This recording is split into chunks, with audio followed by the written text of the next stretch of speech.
What's up, guys? Brendan for Market Makers. Guys, the Fed meeting was today. I listened to the press conference after. I read the statement. I listened to the analysts talk about it.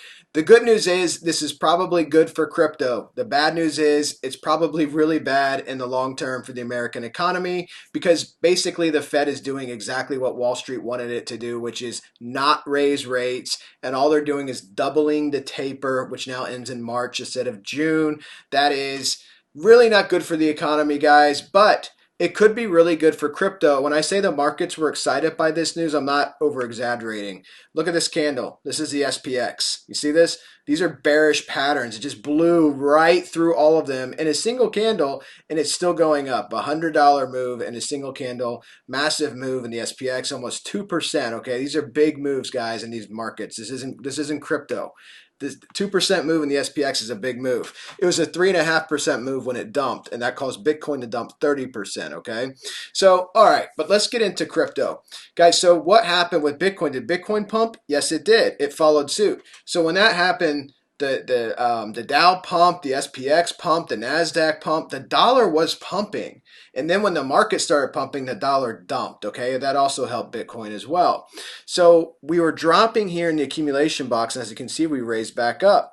But let's go ahead and look at this in the weekly time frame. So what it did do for us was it got us up on the above the Fibonacci retracement line, right? So this is good. Like I said, you want to be above this 0.50. It is ascending. You want to be above it. Stay above it to stay healthy and watch that head and shoulders that it doesn't print. I'm not going to draw it every video. I know you guys are tired of seeing it. I'm tired of drawing it. So the daily time frame, guys. Here's the problem, guys, in the daily time frame, okay? So Bitcoin did pump. I'll show it to you in the smaller time frames, but this is your problem. You see this? You're just making lower highs. So even though Bitcoin pumped, you're making lower highs.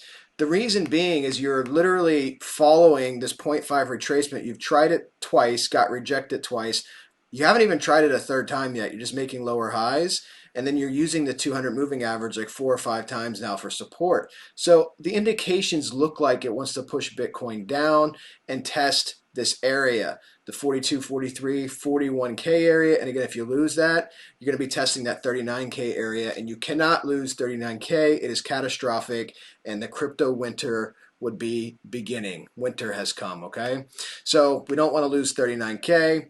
Let's look at this with, let me show you this with the Kaufman adaptive moving averages. Look at all the resistance. This is married to Fibonacci. Look at all the resistance on top of us. This is all because Bitcoin fell so hard. See, even these other times when we were consolidating on here, we were able to see that mega pump candle we got. You're going to need something like that to break out. You're going to need some type of mega pump candle to get you up above all this resistance, all this volatility resistance. Everything is above us, and that's the problem Bitcoin has.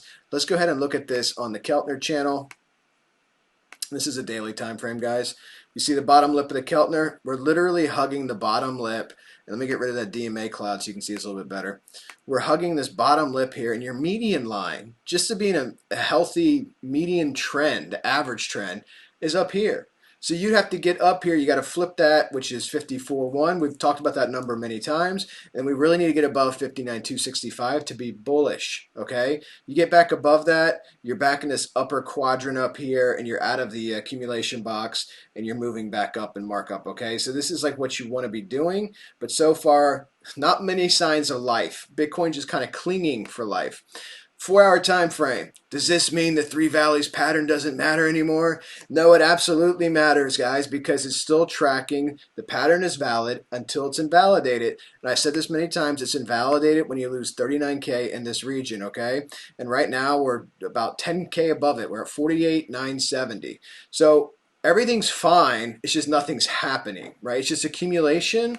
We're hoping that it's not going to end up with a sell-off or a further deeper correction for Bitcoin. And again, we can come back down, test that bottom at 41,310, which will bring you right back down to this blue line. We don't want to go down to this area. If we do, catastrophic for Bitcoin. And if this pattern does play out and we get some bullish momentum to match the rocket ships going on in the other markets, then guys, we have a really great market structure target of 108, 109K Bitcoin, okay? That would be absolutely fantastic. Let's zoom in on this box down here. I'll show you this in the next Next slide, next chart. All right, so where are we at with this? Well, I'm tracking the compression of price and the angle of price, okay? And so this is the problem you have. So this was your pump candle right here. You got this pump candle from the Fed meeting. That's what you got. And then you got this, and then you're getting rejected. And you're probably thinking, well, why are we getting rejected right here? Well, I'll show you why you're getting rejected right here. That's easy to show you. Because of all the resistance above us. Once again, here's the Ichi cloud, because you guys know I like cloud trading. So look at this. You've only tested it once here, instantly rejected. You never even retested it. After you tested it here, this is the first time you've retested it in all of these 4-hour candles. You get above the moving average, and then you fall right back down below it. You get above it, you fall back down below it. We got that nice pump from the other marketplaces pumping, but now we're just outside the cloud again. This has basically been the story of Bitcoin, as you can see here, the lower highs, okay? And we're starting to compress in price, which means price is going to make a move soon.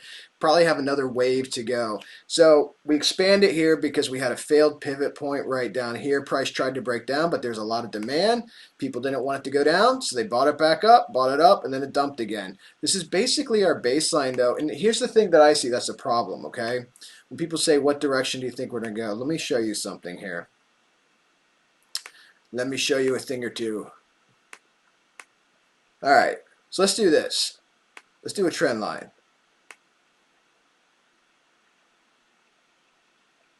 Let's extend that trend line all the way. Let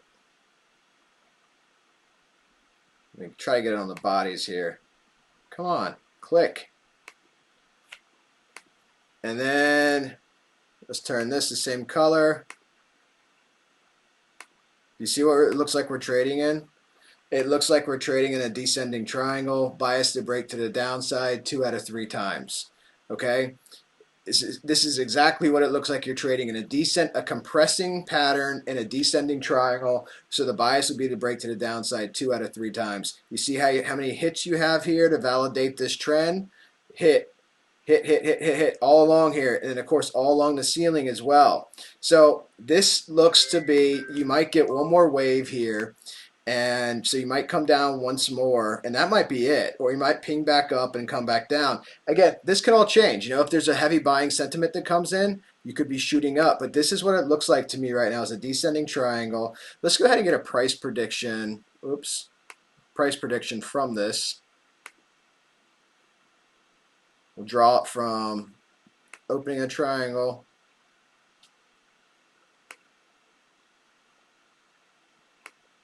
Here. We don't know where you'd fall out, but let's just say here.